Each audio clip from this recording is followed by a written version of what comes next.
Hello friends. आज हम लोग हिस्ट्री के बहुत ही इम्पोर्टेंट टॉपिक को पढ़ने जा रहे हैं जिसका नाम है सोर्सेज ऑफ हिस्ट्री।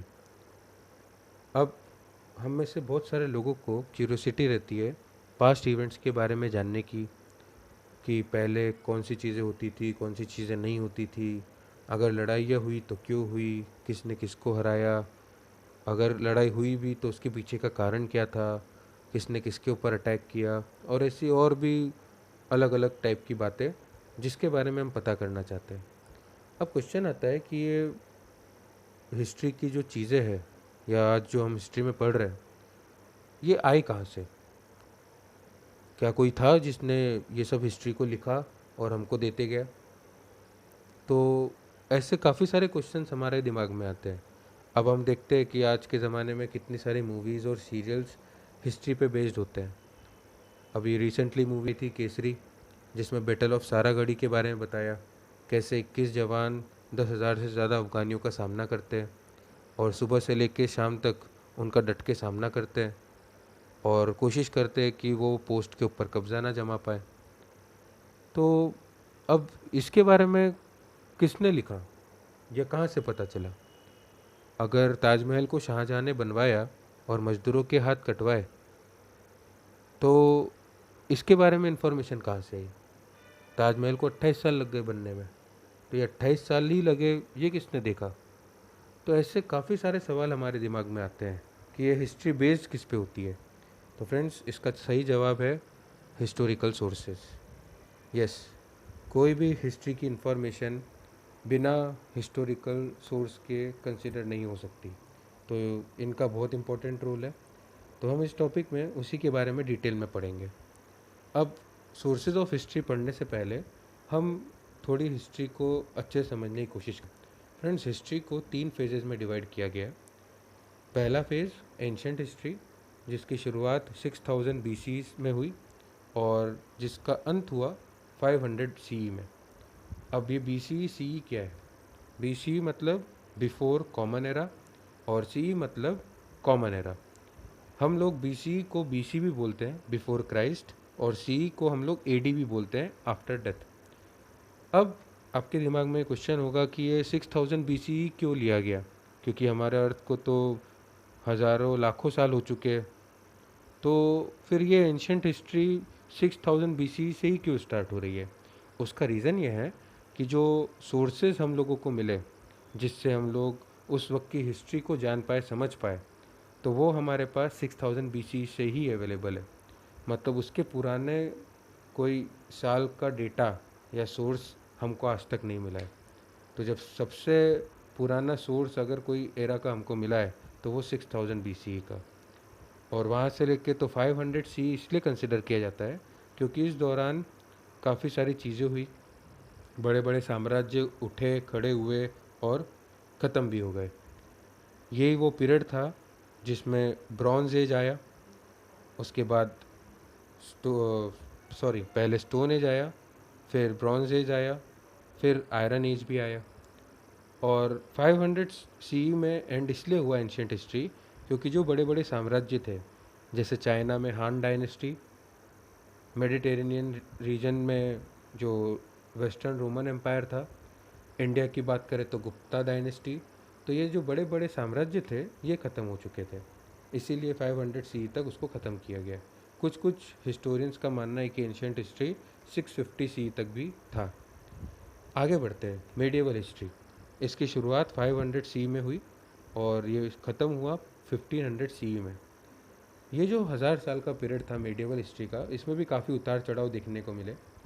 पहले रिलीजन को बहुत ज़्यादा इम्पोर्टेंस था और उसके आधार पे भेदभाव भी बहुत था, और उस वक्त धीरे धीरे लोग अपने ऊपर ध्यान देने लगे। मतलब जो पहले ज़्यादा विश्वास रिलीजन पे होता था, लोग अब खुद के बारे में सोचने लगे और ह्यूमन कल्चर को, ह्यूमन बिहेवियर को ज़्यादा इम्पोर्टेंस मिला। साइंटिफिक प्रिंसिपल्स को भी बढ़ावा मिला, सुपरस्टिशन लोग कम मानने लगे, और इस दौरान भी काफ़ी सारे अलग अलग डायनेस्टीज़ आए और ख़त्म हुए। अब इसको ख़त्म किया गया मेडिवल हिस्ट्री को 1500 CE में।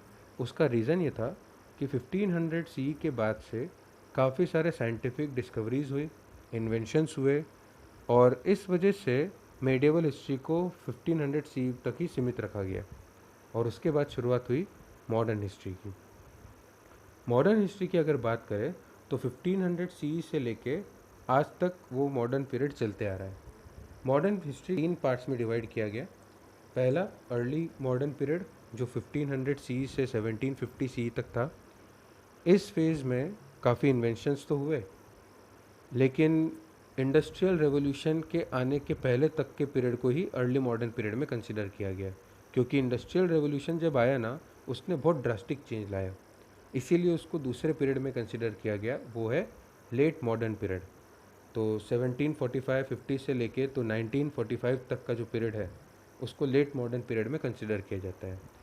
आपको याद होगा 1945 वो साल है जब सेकेंड वर्ल्ड वॉर ख़त्म हुआ था, और उसके बाद भी दुनिया में काफ़ी बदलाव आया, काफ़ी चेंज आया, इसीलिए उसके बाद के पीरियड को अलग से एक पीरियड में कंसिडर किया गया जिसको हम कंटेम्प्रेरी पीरियड बोलते हैं, जिसकी शुरुआत 1945 से हुई और जो आज तक चलते आ रहा है। तो ये थी इन्फॉर्मेशन अगर हम बात करें फेजेस ऑफ हिस्ट्री की। आगे बढ़ते हैं। अब क्वेश्चन आता है कि हिस्टोरिकल रिसर्च में सोर्सेज ऑफ हिस्ट्री का क्या रोल है। फ्रेंड्स, आज जो भी हमारे पास जानकारी है हिस्ट्री से जुड़ी हुई, फिर वो एंशियंट पीरियड की हो, मेडिएवल पीरियड की हो या मॉडर्न पीरियड की हो, उसमें सोर्सेज ऑफ हिस्ट्री का बहुत इंपॉर्टेंट रोल है। अगर सोर्सेज ऑफ हिस्ट्री नहीं होते तो शायद हम लोगों को हिस्ट्री के बारे में इतनी सारी चीज़ें पता नहीं चलती। तो पुराने ज़माने में यूज़ होने वाले कॉइन्स, तो उस वक्त यूज़ होने वाली चीज़ें, मॉन्यूमेंट्स, और उस वक्त के जो अलग अलग हमारे पास एक्सकेवेशन में मिली हुई चीज़ें हैं, उन सब का बहुत इंपॉर्टेंट रोल रहा है। बुक्स लिखी गई, केव्स में पेंटिंग बनाई गई, दीवारों पे कुछ ड्राइंग्स बनाई गई, तो ये सब चीज़ों का इम्पॉर्टेंट रोल रहा है हिस्ट्री को डेवलप करने में।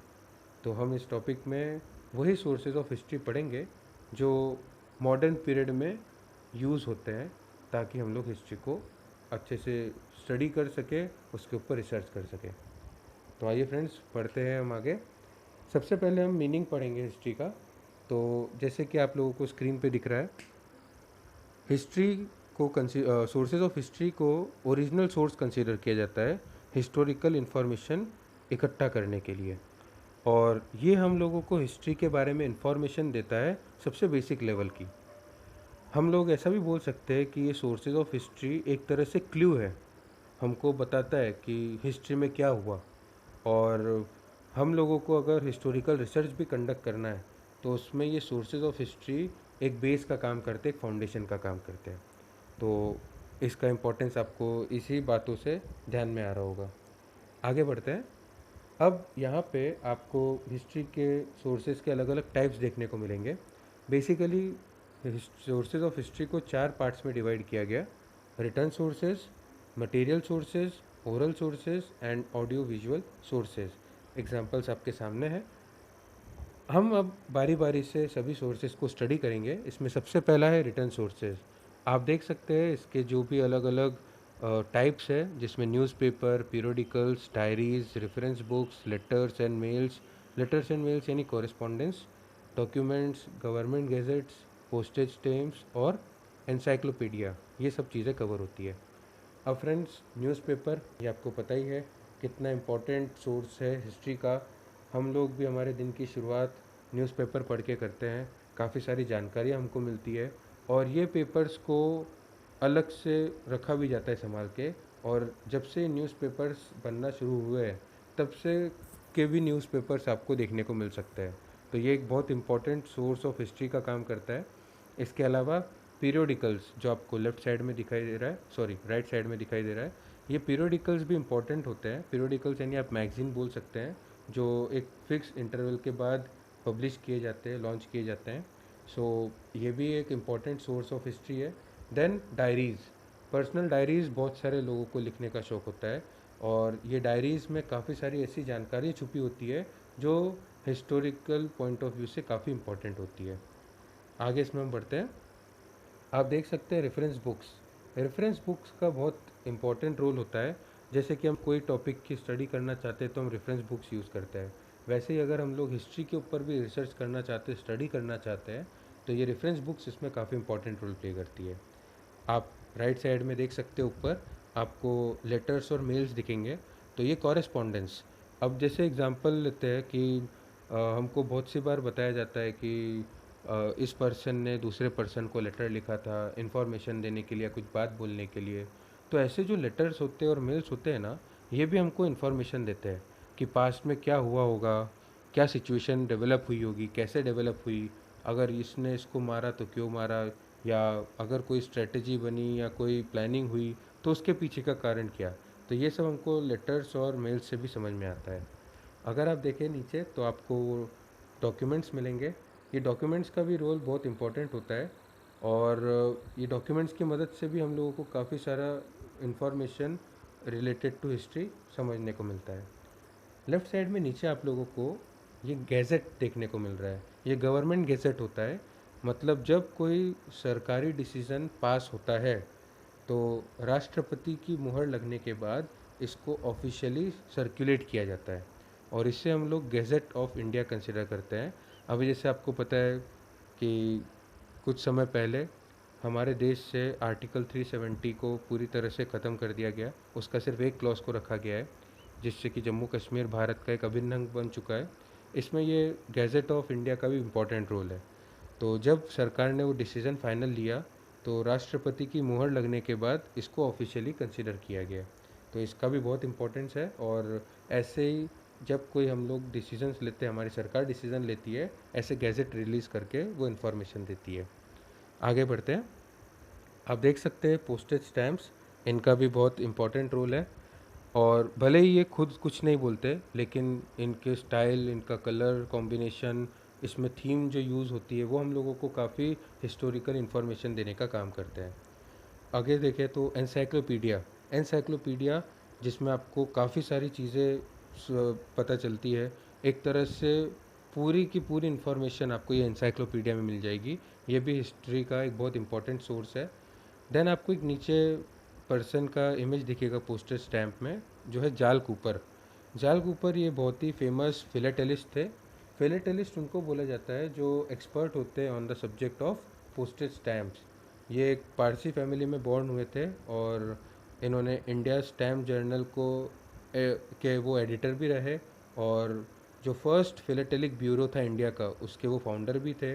मतलब काफ़ी नॉलेजेबल पर्सन थे रिगार्डिंग पोस्टेज स्टैम्प्स। और जो ये इनकी हॉबी थी पोस्टेज स्टैम्प्स कलेक्ट करने की, उसको उन्होंने एक साइंटिफिक एस्पेक्ट दिया, आप बोल सकते हैं एक साइंटिफिक आउटलुक दिया। तो बड़ा रोल था इनका पोस्टेज स्टैम्प्स को लोगों के बीच में उसके लिए पॉपुलैरिटी क्रिएट करने में। आगे हम लोग बढ़ते हैं। Material sources. Friends, material sources के बात करने से पहले हम थोड़ा प्रेस ट्रस्ट ऑफ इंडिया की बात करेंगे। फ्रेंड्स, ये पीटीआई जो एजेंसी है, इसका फुल फॉर्म आपको दिख ही रहा है, प्रेस ट्रस्ट ऑफ इंडिया। ये इंडिया की लार्जेस्ट न्यूज़ एजेंसी है। ये फॉर्म हुई थी 27 अगस्त 1947 को, और इसका हेड क्वार्टर न्यू दिल्ली में है। आज 1000 से ज़्यादा लोग इसके एम्प्लॉयज़ हैं। इसका आपको ऑफिस ऑलरेडी दिख रहा है इमेज में। आगे बढ़ते हैं। Material sources. मटेरियल सोर्सेज की जब हम बात करते हैं तो coins, religious places, museum, then जो चीज़ें डेली लाइफ में यूज़ होती है, clothes, royal seals, sports equipments, architectural monuments और ऑर्नामेंट्स, ये सब चीज़ें आती है। कॉइन्स आपको पता ही है, आज हम लोग नए नए कॉइन्स यूज़ करते हैं। पहले के ज़माने में कुछ दूसरे कॉइन होते थे। आज जो कॉइन यूज़ करते हैं वो निक बने होते हैं। पहले के ज़माने में गोल्ड कॉइन्स होते थे, सिल्वर कॉइन्स, ब्रॉन्ज़ कॉइन। तो समय जैसे जैसे आया, कॉइन्स का रंग रूप सब बदलते गया। तो ये हम लोगों को हिस्टोरिकल इन्फॉर्मेशन देते हैं। ऑर्नामेंट्स, पहले के ऑर्नामेंट्स की डिज़ाइन आज के ऑर्नामेंट्स के डिज़ाइन में वास्ट डिफरेंस है, तो ये भी हमको इन्फॉर्मेशन देने का काम करते हैं। रिलीजियस टेम्पल्स, हम लोग टेम्पल्स की बात कर लीजिए, मॉस्क, चर्च, ये भी हमको बताते हैं कि पास्ट में चीज़ें कैसी होती थी, आज चीज़ें कैसी होती है। देन म्यूज़ियम की बात कर लेते हैं। म्यूज़ियम में भी बहुत बदलाव आया है, या म्यूज़ियम हमको इन्फॉर्मेशन देने का काम करते हैं, जो चीज़ें वहाँ पे रखी जाती है उसके हिसाब से। अब म्यूज़ियम की अगर हम बात करें तो म्यूज़ियम गवर्नमेंट के अंडर भी आते हैं कुछ कुछ, और कुछ प्राइवेट म्यूज़ियम्स भी होते हैं। तो ये काफ़ी इम्पोर्टेंट मटेरियल सोर्स है जो हिस्ट्री के बारे में इंफॉर्मेशन देता है। आगे अगर हम बढ़े तो हम लोगों को ये भी पता है कि काफ़ी सारी ऐसी चीज़ें जो डेली लाइफ में यूज़ होती है। अब जैसे कॉम्ब पहले भी यूज़ होता था, आज भी यूज़ होता है। पहले के ज़माने के कॉम्ब अलग होते थे, आज के कॉम्ब्स अलग होते हैं। तो ये कंघे बोलो या कॉम्ब्स बोलो, ये भी हमको काफ़ी इन्फॉर्मेशन देते हैं। वैसे ही और भी अलग अलग चीज़ें पास्ट में यूज़ होती थी, बट उनका शेप डिज़ाइन अलग होता था, आज उनका शेप डिज़ाइन अलग है। क्लॉथ्स की बात करते हैं, पहले के ज़माने में कपड़े अलग टाइप के होते थे, आज अलग होते हैं। तो हम लोग ये सब चीज़ों को समझ के भी उस वक्त के एरा को समझ सकते हैं। रॉयल सील्स, पहले सील अलग टाइप का आता था, आज अलग टाइप का आता है। वैसे ही आर्किटेक्चरल मॉन्यूमेंट्स, पहले के ज़माने में जो चीज़ें बनती थी, बिल्डिंग्स मॉन्यूमेंट्स तैयार होते थे, आज से वो अलग है। तो उस वक्त क्या मटेरियल यूज़ होता था, क्या डिज़ाइंस बनते थे, और आज की डिज़ाइन में आपको काफ़ी फ़र्क देखने को मिलेगा। अब बात करते हैं ओरल सोर्सेज़ की। ओरल सोर्सेज़ में folk tales, folk songs, proverbs, ballads, ये चीज़ें आती है।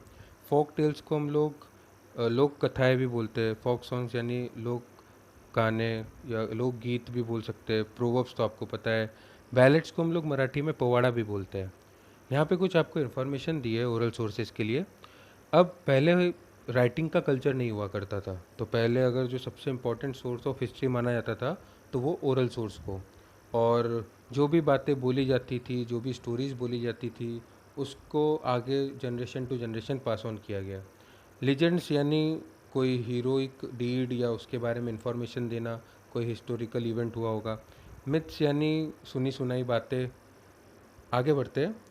इसमें ओरल सोर्सेज की अगर हम बात करें तो ये फर्स्ट हैंड अकाउंट होता है, मतलब किसी ने बोली हुई बातें और वो उसने अपने पास्ट एक्सपीरियंस से शेयर की और उसने आगे वो जनरेशन्स को पास ऑन किया।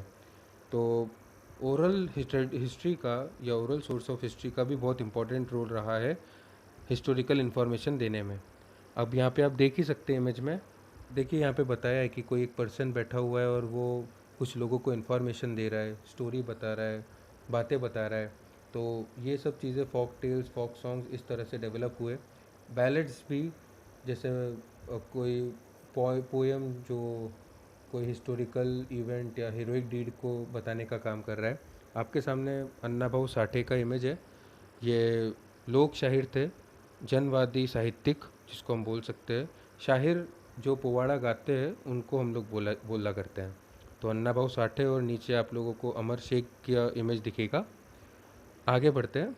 ऑडियो विजुअल सोर्सेज, आज के ज़माने का सबसे इम्पोर्टेंट सोर्स हिस्ट्री की अगर बात करें तो आज आप मूवीज़ देखते हैं, सीरियल्स देखते हैं, this is audio visual source.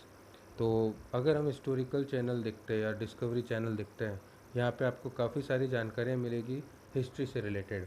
तो इसको आप लोग ऑडियो विजुअल सोर्स में कंसिडर कर सकते हो।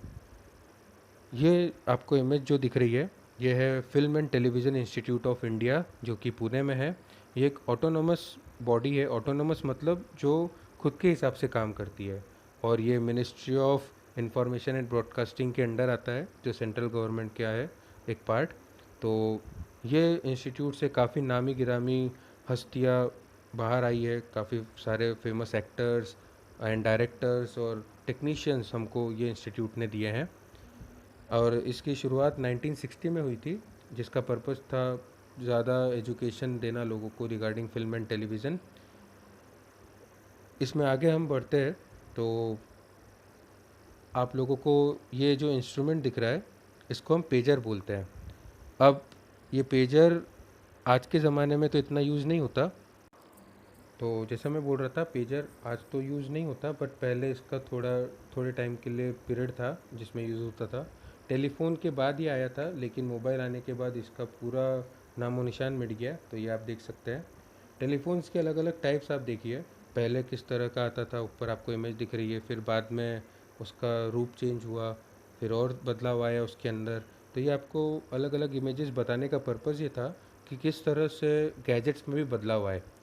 अब इसमें इम्पॉर्टेंट चीज़ ये है कि समय के साथ और बदलाव हमारे सोर्सेज ऑफ हिस्ट्री में आ रहे हैं, और जैसे जैसे जनरेशन आगे बढ़ेगी तो इसमें और भी बदलाव संभव है। तो हमारी कोशिश होनी चाहिए कि हम ये सोर्सेज ऑफ हिस्ट्री को प्रिजर्व करके रख सकें, ताकि आप हिस्टोरिकल इन्फॉर्मेशन ऐसे ही कलेक्ट करते जाएं। लास्ट में इतना ही मैं बोलना चाहूँगा कि ये जो हिस्टोरिकल रिसोर्सेज है, इनको प्रिजर्व करने की जिम्मेदारी हम सब की है। ताकि हम लोग इस ग्रेट एफर्ट में कंट्रीब्यूट कर सकें। तो यहाँ पे हमारा ये टॉपिक कंप्लीट होता है। आई होप आपको ये टॉपिक पसंद आया होगा और मेरे ये वीडियो को ज़रूर लाइक दें और चैनल को सब्सक्राइब करें। Thank you.